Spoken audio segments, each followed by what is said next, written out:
This is our Path of Champions podcast, aka CactiCuties, volume number 2, the December 2023 edition. We've got myself here, Power Cuties, and of course, Cacti Mamba. Say hi to everyone. Hello, everybody. It's me. We're here today. I'm excited, and we're gonna have a lot of fun. We have a lot of things to talk about. We're going to actually split this one up. We're going to start with the new champions, and then we're going to talk about lots of other new stuff afterwards. But yeah, let's start with the new champions. We have 3 brand new champions introduced just last week. They are Morgana, Mordekaiser, and Elder Dragon. All very cool, very unique, very different than what we've had before, and very interesting play experiences. Where do you want to start with, Cacti? I don't know. Like, I think that the coolest part of everything for me is kind of just the fact that we've like all 3 of these new champions are very unique. I feel like, which is really awesome. Like, I don't think that we've had some of the patches in the past feel like they were really truly 3 unique champions that were kind of getting Mm. dropped in. So I'm really it's been exciting to kind of try out the different styles.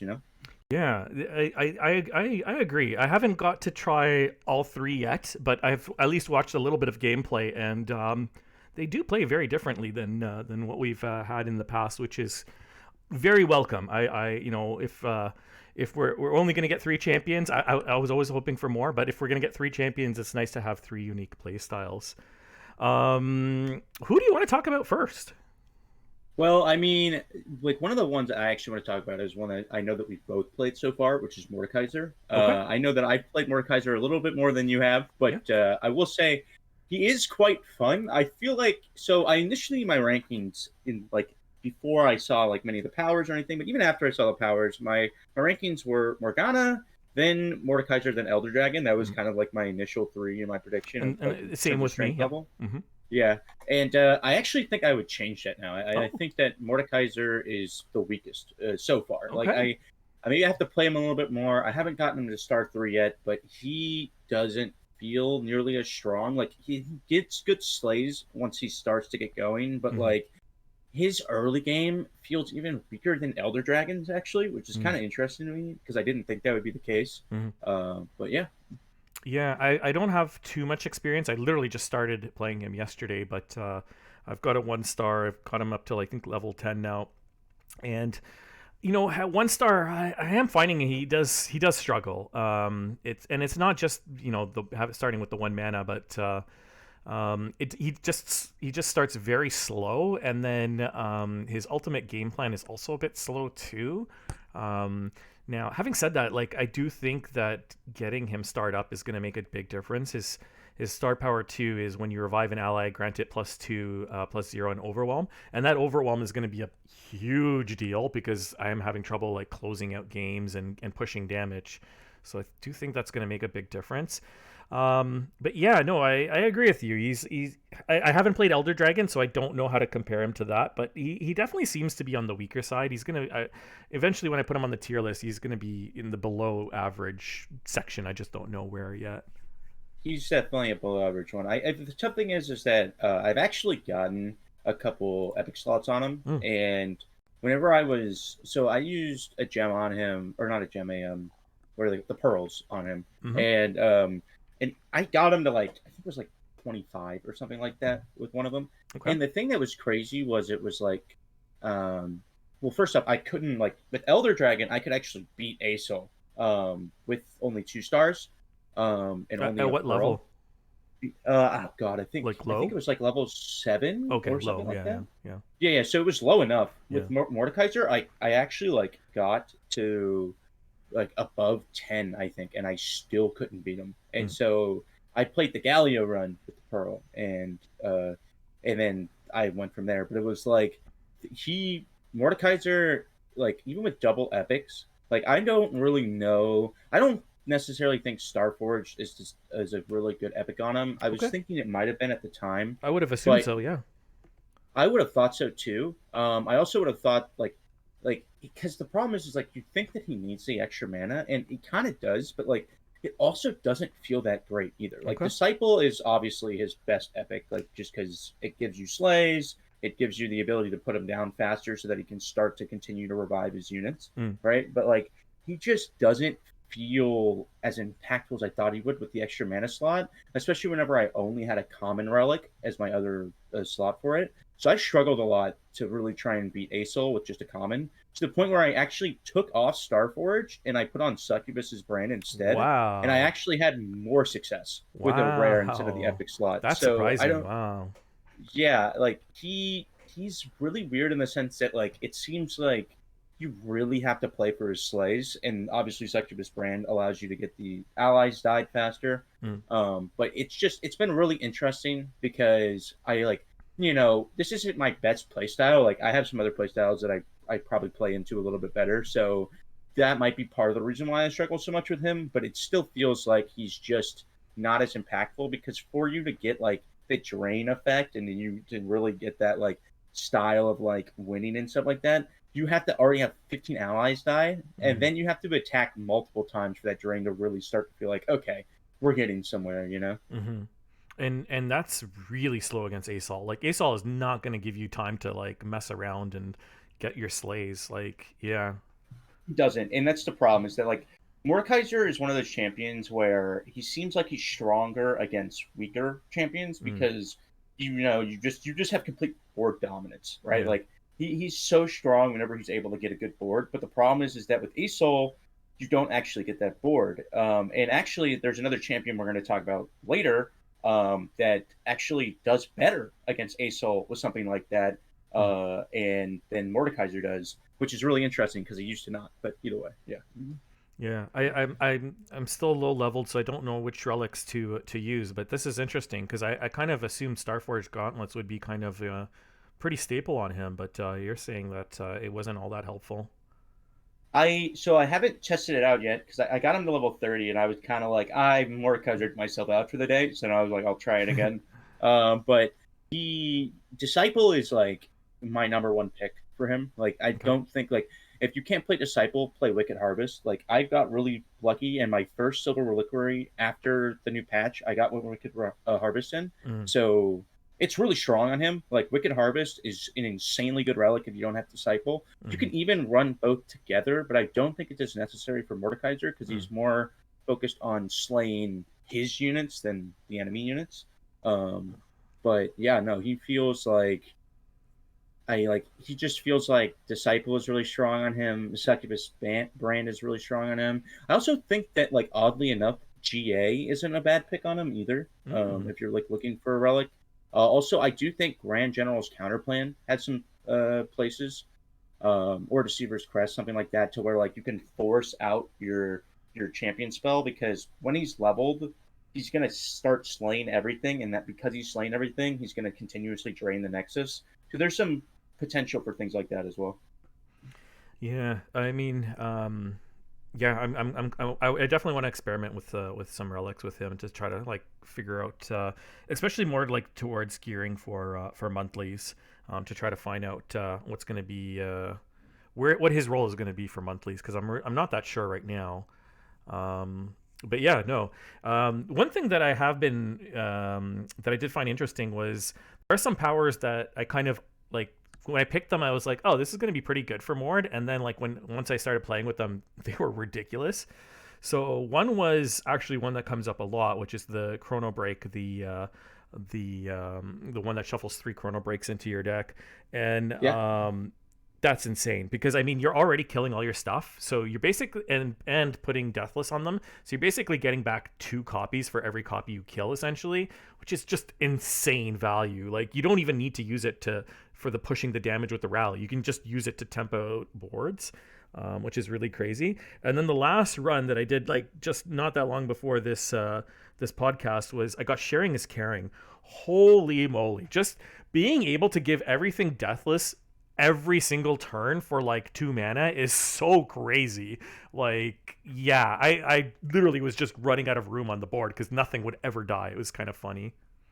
It's kind of interesting because like I actually have the same problem with him where like it feels like I almost have too much on the board at times, Yeah, especially whenever you take, the one that summons all the husks whenever you slay units. yeah. but like it's seriously kind of interesting because it feels like he has so much of like a board dominance once you get him on the board. Like Mm. it's one of those things where that's why I think Disciple is so good on him, because you have the ability to decrease your cost so you get him out faster. And you want everything to die anyway, so it's not like the dealing three all other allies is that bad. But yeah, no, like I'm really interested to kind of see how you feel like and how you like him as you kind of go, because like you were kind of talking about the monthlies. The one thing that is interesting about Mordekaiser is he does feel pretty flexible. Like I Yeah. don't think that he feels like he has to play like one certain play style because of the fact that like you can play for his level up condition, you can play for the overwhelm units off revives, you can play for like a higher tempo, just lose all your units, or you can play like a much more slow paced game. Because one of the things that I have found that's very interesting is that the AI does not like attacking into deathless Yeah, units. I Like they noticed hate that it. They too. will Yeah. literally pass. Yeah. Yeah. Yeah. I think for monthlies, I agree with you. I think it's actually going to be a very different build. In fact, I don't even think you really play for Mordekaiser in the monthlies. I think you're actually playing for a deathless deck. So stuff like I can't remember the name of the mutators, but there's the one where all damaged units die at the end of round. Well, it's like you give it deathless, so we don't care if it dies, and then when it comes back, it has 1 HP and it's not considered damage, so it's not going to die again. So I think it's actually going to be a pretty interesting counter pick for some mutators. Yeah, I'm actually really excited to see how it'll work out because, like, Yeah. he definitely has the ability to generate a lot of tempo in those kind of powers, and I think that that's why it's kind of interesting because I think he'll probably be a stronger monthlies pick than he will be a like adventure pick, which seems kind of odd to say I because, agree with like, you actually on this one. Yeah. Yeah, like I'm really afraid of taking on Asol with him. I don't know how you do anything against Asol. He's just gonna you can't keep jump blocking those huge champions forever. They will eventually connect, and yeah. I mean, I think that the one thing that is really nice about him though is like if you can get something that will allow you to kind of like put Mordekaiser out faster. He feels really, really good in the ASOL, but it's just like if you don't have any sort of cost reduction on Mordekaiser, at 7 mana, it Yeah. feels like impossible. Like Yeah. you're waiting so long to get him out, and I mean, if I beat him at level 28 and then level 29 as well. Yeah. But man, if I played him like any lower than that, and I was playing like, like on against Asol, and I didn't have my epics, like if I didn't have Disciple, I don't know what I would have done. Like Mm. genuinely, like it would have been so much tougher. Okay, I think let's talk about some of the other champions as well, since we do have three of them to talk about. Who do you want to talk about next? Do you want to do Elder Dragon next? Well, we could definitely move on to Elder Dragon. I know Okay. you haven't played him at all yet, so I Yeah. can definitely kind of go in and kind of So talk everything real I'm quick. very curious to hear your takes on it because I'm hearing a lot of mixed takes. Like I'm hearing some people say, yeah, he's pretty good. He's not the best, but like when he gets rolling, he's really good, and it's not that hard to get him rolling. And then I'm hearing some people say you can't get him started. Like you know your game plan, but you just can't get there because they put too much pressure on you. So I'm very curious to see what your opinion is on him. I think. Well, here's the thing, right? I think that the thing is that you play for the way I've played him, and I think that he's legitimately a pretty strong pick. Like I Okay. actually like him quite a bit, but the reason why I like him is because I think, unlike Mordekaiser, he is a adventure champion, not a monthly champion, Okay. because of the fact that you can get more strong, like 6 cost, base costs or higher, like like I don't even know, like followers, whatever, like even champions, like you can get any of Mm. those, and it feels really good because they all get decreased by two at three Yeah. star. Even Yeah. the 1 cost decrease is really good, Yeah. and whenever you start to get those boons rolling on him, because anytime you play the 6 plus cost, like base cost ally, you get the boon from the Elder Dragon, and then once you get to 2 stars, you also get the boon from his power, right? So you're getting 2 boons per one, and the boons feel really good. Like, Mm. it's a little bit random at times. I found that the strongest boons so far are the Deathless boon, the Ocean boon, which is the one that heals all your allies and yourself, as well as like the Nexus, and then also the other one that I would say is like really really strong, depending on the situation, is either the Challenger boon, which is the Cloud Drake one, or the Hextech one if you need the impact damage. But it's like been very interesting because he gives you flexibility a lot of ways in that way. Um, Also, I will say I don't know if you've noticed this or not, but I find it really interesting. In the overview, they put his playstyle as unique, which I don't Oh, think they've done for anyone else yet, which is I I thought was kind of I don't interesting. think I've seen that. Yeah. Okay. Yeah, it was really cool, and they just put like a light bulb on top, so I liked it. I thought it was funny. But yeah, no, like I actually like going into everything, kind of thought that he would be like very weak. I wasn't like very hopeful, but if you ever get Cloud Drake on this guy, like because it's not in his base deck, but if you ever find it in an adventure, you're rolling. Like you will have no problems because you already have that 2 cost decrease Mm-hmm. plus the Cloud Drake, which is like keep in mind Cloud Drake would be a 4 mana cost like unit, and you're already decreasing every unit in your hand by one for cost at that point.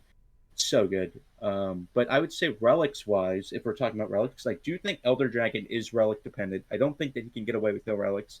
Okay. Um, I think that his best relic by far is Starforged. He needs the Yeah. mana.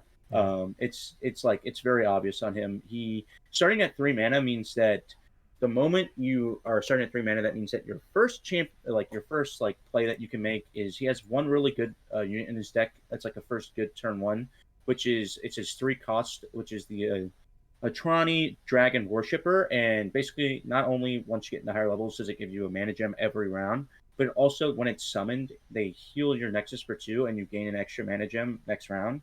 So then you would go to 5 mana on your next turn. So even if you're at a 1 star Elder Dragon, you will then be able to play your first, technically a 6 cost unit, right? Uh, and so it feels really good on him. I really, I think that like the Starforged is kind of what gets everything rolling, even though he doesn't have the manifest, because like I don't know, like it's just without that extra mana, you kind of feel a lot worse. Mm-hmm. Mm-hmm.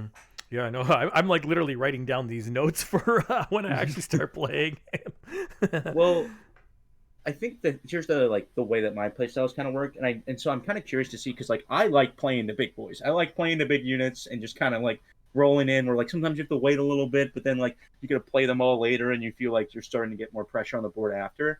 And I think that not like you kind of have to play it as in like you're not playing for Elder Dragon at the start, but in terms of like your relics, right? Mm-hmm. Like you kind of just like don't play for him with relics, but then like once you're actually in the game, you're more just trying to get some of like these good like strong attacks off, and you're trying to find excuses to attack and play your heavy cost units. So that way that you can get Elder Dragon on the board because I believe he's a fantastic finisher. The fact that he can't be stopped by anything once he's leveled is Oh yeah. I disgusting. mean, you Like should it's just win the so game good. there. Yeah. Yeah, like it's pretty rare that I've ever like leveled up Elder Dragon and then just not won like immediately on the spot. Like I'm pretty sure like only Asol has ever had that happen to me because like nothing can block him, right? So it's like he's at the very least a 30-30 and he's never a 30-30. He's normally buffed more than that. So How he's always a finisher. how often are you leveling him? Like, what percentage of games would you say? Almost every game. Oh, Like really? it's kind of yeah, like it's like Okay.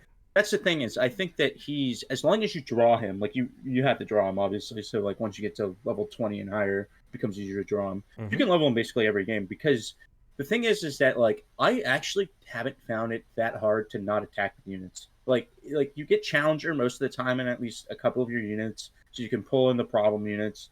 You can get deathless on units, which makes it comfortable to attack as well, and it doesn't feel like you have to sit back and play defense on him, which I really really like. Like I thought you'd have to really like sit back and you'd never be able to get your tempo, Mm-hmm. but he doesn't feel that way. Like he feels like you can just attack on him. Okay.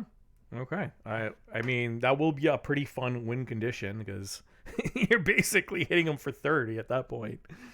Oh yeah, it's I think that that's why like I had a couple people disagree with me on this, but I actually like playing Disciple on him. I think Disciple is one of the strongest relics still in the game. Okay. Even after some of the new buffs, everything it just feels good. Like Mm. the fact that he's already getting decreased in cost, but then he's playing Disciple, and like the thing is that there's two things with it, right? I know it seems counterintuitive to deal damage to your units, but most of your units are tanky, right? Yeah. And even if they aren't tanking, you kill them. Elder Dragon has Fury, so his Fury procs off of it. Mm. And on top of that, the other thing that's really interesting about him with Disciple is that then he has his all he gets all 6 boons, and one of them is the Ocean Boon. So he immediately heals whatever units survive for Oh, 2. So they only take 1 damage as okay. long as they don't die, right? So it's kind of an interesting back and forth. So it's like I understand where it seems counterintuitive, but I like getting pressure out on him fast. I think that like I've seen a couple people talk about Inner Beast now because Inner Beast seems like really, or I think it's called no, it's the Beast Within. The Beast Within is the one I'm mentioning. That one seems like it'll be really good on him too because just getting overwhelmed and everything is going to be really really good. And then Portal Palace seems like another good epic as well. He's a champion that definitely can play 3 epic relics like without any issues. Okay. I am very much looking forward to it. Yeah, I mean, he's going to be one of the slower champs, but he seems like he actually has a good payout. I mean, to a certain degree, Ornn was like that too. Like Ornn is a slower champ that does actually give you a good payout once he levels up and he gets his ram. So, except that this time the ram is actually a 30-30 that ends the game immediately. I was gonna say actually he's a lot stronger than Ornn. Oh I yeah, yeah. like the thing is that it's really interesting because I think he's probably a lot closer in power level to Volibear. Okay. I think they have slightly different play patterns and will have different power spikes. I think that Volibear's power spike is a little bit earlier, but I think that like Elder Dragon can sustain in a game longer than Volibear can. Like Volibear needs to kind of like get himself on the board and then just like attack once or twice to end the game. Elder Dragon is more like I can take a lot of damage, and then once I get Elder and like maybe like a couple other units on the board, I'm probably winning the game. So it's kind of an interesting give and take, but I still like him a lot. I think that it's kind of interesting that Ornn kind of came first as like one of the bigger units that was kind of like the big boy, but he's kind of been overshadowed by a lot of the other ones that have kind of come afterwards. I mean, I feel like that's the case with a lot of champions. Like there is almost like a bit of power creep going on. It's kind of funny. Oh, for sure. Yeah. Yeah, it's gonna. I think it's gonna continue to happen too. No matter what. Are we good to talk about Morgana? Because this is the one that I can actually attest to quite a bit. Well, now it's my turn to take notes.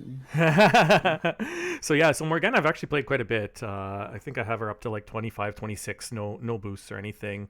And I do have her now at 2 stars, and she is a blast to play. She's quite strong. I wouldn't say she's like the highest tier or anything like that, but she is definitely above average. She has a fairly unique play style, and the thing that I like about her is you are incentivized to stay on her synergy, and her synergy is good enough that it can beat anyone, including Asol, which actually shocked me because I really thought her her modality would be a bit too slow for Asol, but it wasn't. And yeah, I mean, you're gonna enjoy playing her for sure. Her playstyle, I would say, feels most similar to Yasuo, but still very distinct because she has a lot of decisions to make. Whereas Yasuo is just like, you don't have to decide anything. The biggest thing is stunned every turn. The game decides for you. Whereas with Morgana, you actually have to decide, what am I going to stun? When am I going to stun it? How much am I going to stun it to kind of add up all these curses onto the unit? There's a lot of decision making, which is I like that. I mean, I want to have more agency in how I play.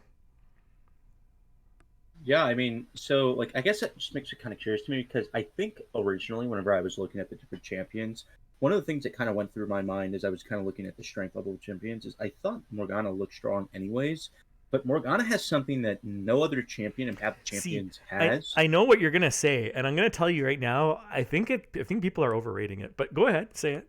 Yeah, it's I know it feels like it's something that might be overrated, but like having life steal on a champion Yeah, is actually huge. Like it's like having that ability to sustain when you need to, because she is a low status champion, so obviously like you don't always want to block with her or anything like that. yeah, But like having the ability to live longer if you need to is something that yeah, not many champions have. Like it's one of the things that like it can mean the difference between success or failure on a run, right? Like not necessarily on like a monthly, but on a adventure run, making like you can kamikaze your Morgana at the last second for like a little bit of extra healing, right, before your next run.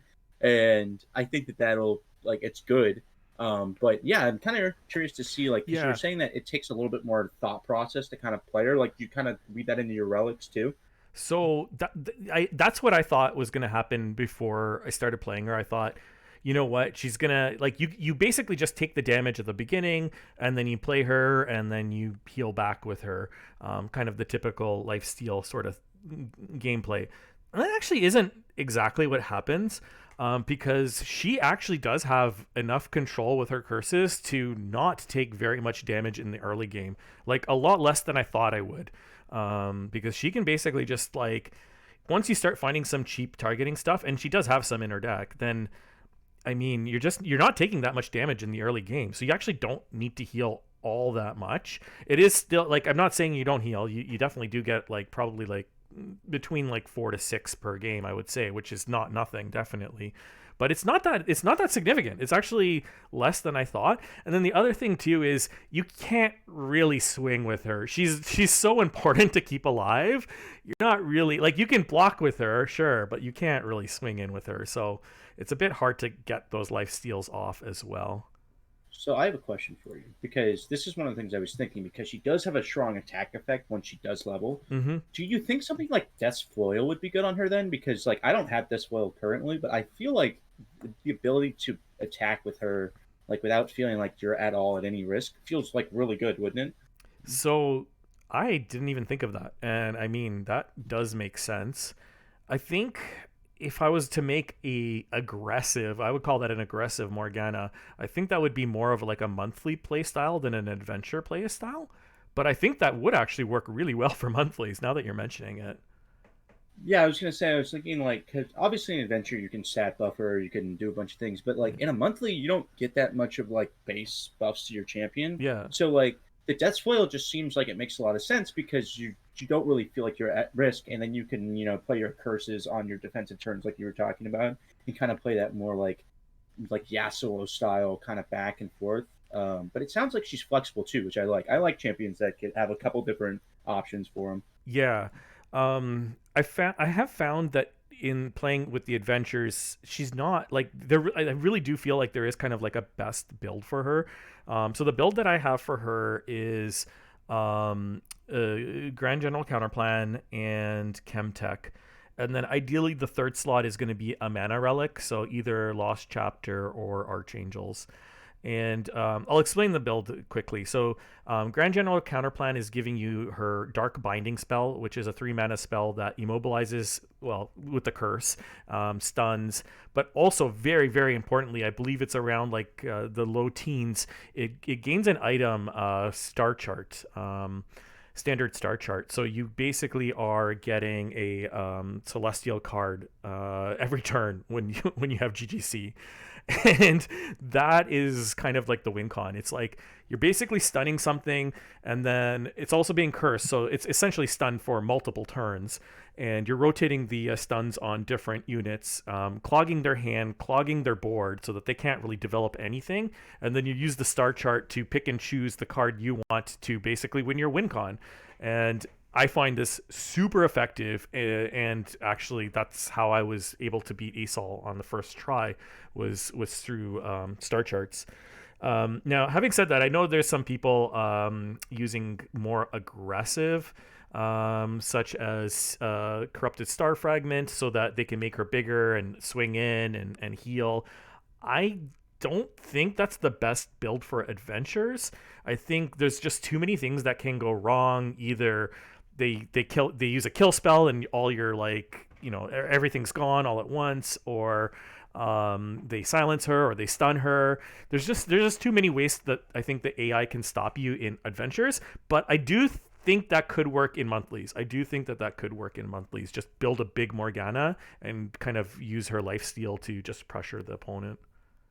I mean, as we'll talk more about the problem with like relying solely on lifesteal in a little bit because that ties in with monthlies for me. Mm-hmm. It's what caused my loss in monthlies actually, Mm. but it's the whole idea is that like I see what they're kind of saying, but I actually think a lot of the time it seems like you really want to play for her as her level up, right? Which is what you were talking about with the Grand Mm-hmm. General's counter plan, Mm-hmm. Chemtech Duplicator, things like that. Like it seems like that is really what just feels good on her Yeah. because you're kind of playing in not only your star powers but her deck, and like with being able to duplicate the Morgana's Dark Binding twice, Yeah. you get 2 targets, right? So you're getting that level up that much faster. So I think that, and like they're also making it so that those shackles cost, I think, double, right? I'm pretty sure that they just increase by their base cost, right?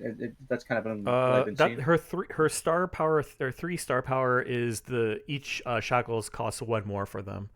Um, so, but Wow, I so don't then have, it yeah, racks up pretty quickly then. I don't Yeah. have I don't have her at 3 stars, but I mean, it honestly, she's good enough at 2 stars. Like she's really good at 2 stars. But yeah, the 3 star makes it even better. Um, I guess the way you can describe it is okay. It's kind of like you said, like she has these multiple playstyles, and the playstyle that I'm using, I would call it the Yasuo playstyle. Like, I mean, I don't have to convince you. You know how strong, how crazy Yasuo is. Like, He's disgusting. he's Yeah. disgusting. Like, you can literally just be like, I feel like I can beat anything with Yasuo. Asol, sure. Monthly challenge, sure.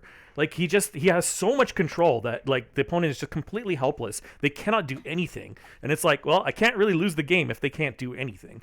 And Morgana, if you build her in this control like GGC build, she does the same thing. She's a Yasuo. Like she has that strength where the opponent just can't do anything. They can't develop a board. They can't swing.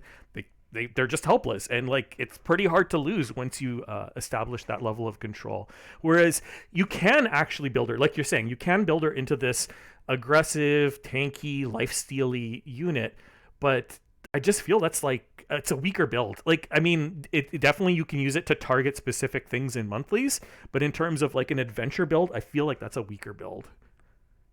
Yeah, I mean, I think that like there's 2 things you kind of mentioned. One is like I think a really good metric for understanding if a champion is going to be strong or not is how do they feel at before they get to not only like full level but also full star level. Like how do they feel at like 2 stars? I think is a good metric a lot of the time where like I've been like, okay, if a champion feels really good at 2 stars, they're most likely going to be a strong champion at 3 stars, Mm-hmm. right? Like they're going to be even stronger then. And I've noticed that like that's been pretty typical with like when you look at some of the champions that really dominate at the top of like half the champions, Mm-hmm. and that makes me kind of feel like Morgana is going to be up there. I don't necessarily think that she'll be like the tippity top of champions Yeah. because that's reserved for Yeah. the special boys. Yeah. But I think that it's really exciting to hear that like we have another champion that's kind of newer that like people can focus on that are also going to be stronger. And I think that what you're kind of talking about with this like this Yasuo build, it's really interesting though because I like how she's gonna. It sounds like she's gonna be strong in that way, but you still have to think about stuff Yeah. because I like having that kind of interaction to kind of like really have to focus and things like that. And that's probably why in the battle pass the devs decided that they weren't going to give us that many Morgana fragments because they didn't want us to play the OP champion first. They wanted us to struggle a little bit. I mean, I also think people just will buy Morgana. So I think it was, I think it was, Yeah, I think they were very smart. They were just like, people are just going to spend money on her if we give it to you or not. So we might as well just like not give it to you. yeah, right. And I mean, she is super duper strong. I think like if I wasn't trying to do a bit of Stardust farming, I definitely would have leveled up her first because I had like 52 wild fragments in the bank before Hmm.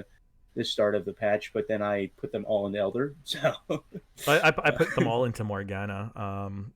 Because yeah, because I figured like the other two you do get a bit of the star fragments from the battle pass, so I figure I might as well just put them all into Morgana for now, and then I'll get the other ones over time.